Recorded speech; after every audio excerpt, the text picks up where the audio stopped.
Excuse me. Welcome to an evening of desire. You can come a little closer, it's okay. At the Susan Hensel Gallery. And you've had a few minutes, I hope, to see some friends, look at some wonderful art, and start thinking about Valentine's Day, which is coming up pretty quickly. And we thought, Susan thought, she's a relatively recent transplant from Michigan, and when she was in Michigan, she hosted a Valentine's Day party every year. Is that correct? No. So, Sounds good. I'd like to introduce everybody. Let's make a news story. This is what I recall, and it's my story, and I'm sticking to it. That's right. Well, it's a gallery devoted to stories, so hey. And this is Susan. She's the artist of all the wonderful artwork you see around. Well, we got together through book arts. Through book arts, we kept running into one another. At book arts, and we thought that it would be a really, really good idea to have a Valentine's Day party because she had her exhibit on desire, and I mean, what could be better? And since she has art, and I know poets, and I really like to party, we thought that it was a good combination. So thank you for coming. This is our poetry reading on desire. And to get you in the mood, I thought that I would just start with letting you think about desire a bit from a Noah Webster dictionary I have. That's the dictionary I refer to all the time. It's dated 1909, but I think it's good enough. Desire is to long for, to wish for earnestly, to covet, to feel the want or absence of, to miss, and to regret.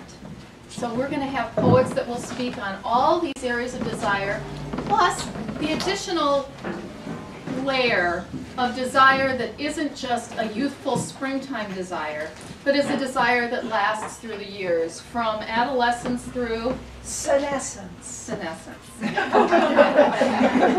Yay for senescence. Yay for senescence. So to start us off, we are going to, we're starting off with the guy, and it's not because he's a guy, but it's because he's in such demand as a performer that he has to run off to 2 more performances tonight. I'd like to introduce Howard Lieberman.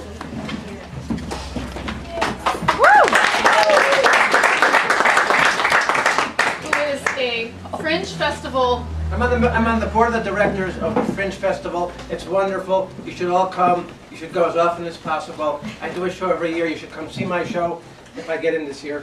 Spend lots of money and be joyous. But I have 2 apologies. I don't usually apologize. One of them was already made, but I'll make it again.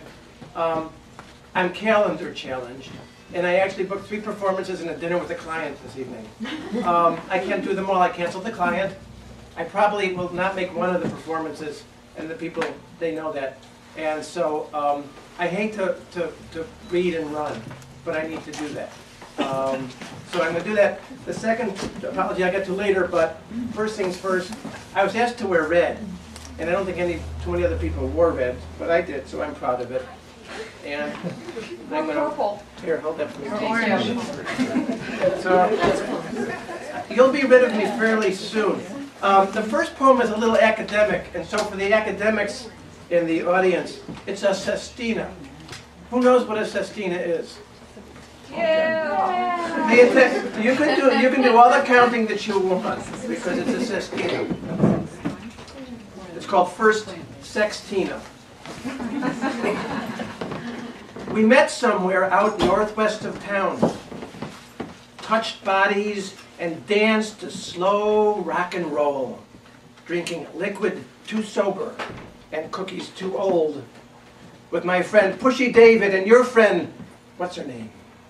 Were they more experienced, or did it just seem so, to a scandalously pubescent, clean-cut Jewish boy? David took the lead on sexual things, but boy, did I encourage you to take that ride out of town, to overgrown fields safe and remote, or so we thought, until my white Corvair began to roll.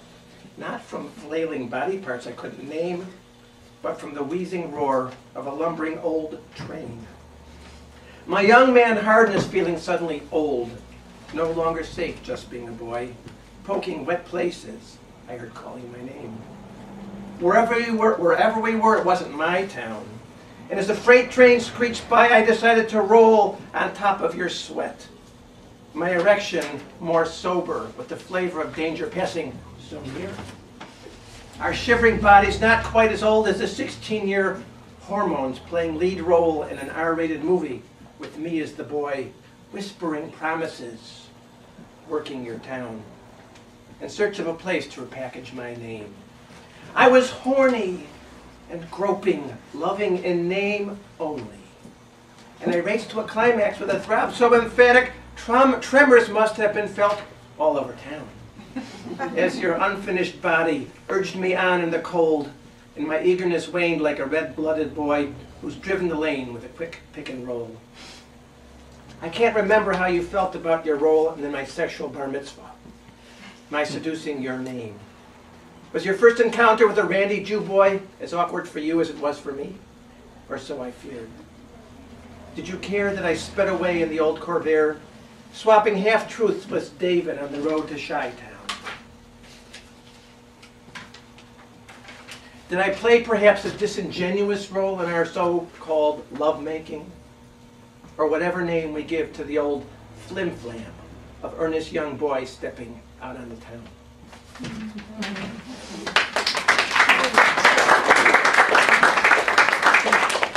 When I perform, I generally don't like to read. But since I don't have all of my poetry memorized, I'm reading, so I apologize. The academics, wasn't that a sestina? Fabulous. Thank you, Joyce. Now, the next poem, and I'll be out of here fairly soon, I normally do with my clothes off. And if I didn't have to be somewhere, I would take my clothes off now. But I want you to, and that's my second apology. You don't take my clothes off, I would do that. But I need you to envision me in white jockey shorts, a V-neck white cotton t-shirt, and knee-high black socks, which is generally, and my t-shirt is tucked into my jockeys, which is generally what I wear under my day-to-day business. So are you? Yeah. We got it. It's called Being Undressed by You. I like it when you undress me. The sound of cold fingers gripping my cotton V-neck tee is hormonal thunder crackling on a humid summer night.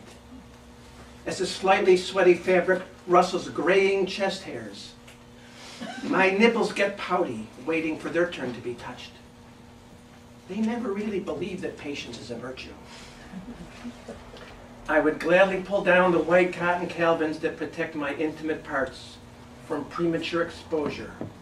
But the feel of your hands riding the ebbs and flows of my 56 years start my calf muscles twittering, like they did at the end of an 8-mile run back when I used to do such things.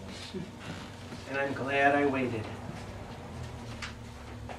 The places you teasingly refuse to touch begin to hum an ancient tantric chant, until I look down at wool-blend black dress socks, still in full salute, discreetly below my knees.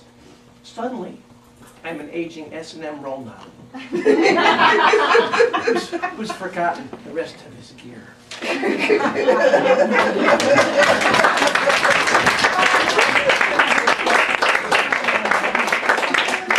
Oh, very close. It's better with my clothes. In the spirit of keeping this evening poetry and party, we'd like you to refill your glasses now, and in a few moments you'll hear the glass chime again, and we'll have our next reader. And Air Force Nutri-Soda has arrived. We're grateful because it's free to me. And they're lovely and they're wonderful. And we have For Goodness Cakes, who also contributed cheesecake. And the Poets Bake. There are little hearts out there. So many hearts over there. So chow down, folks. Glasses. And I've also gotten a few quotes about desire and a few poems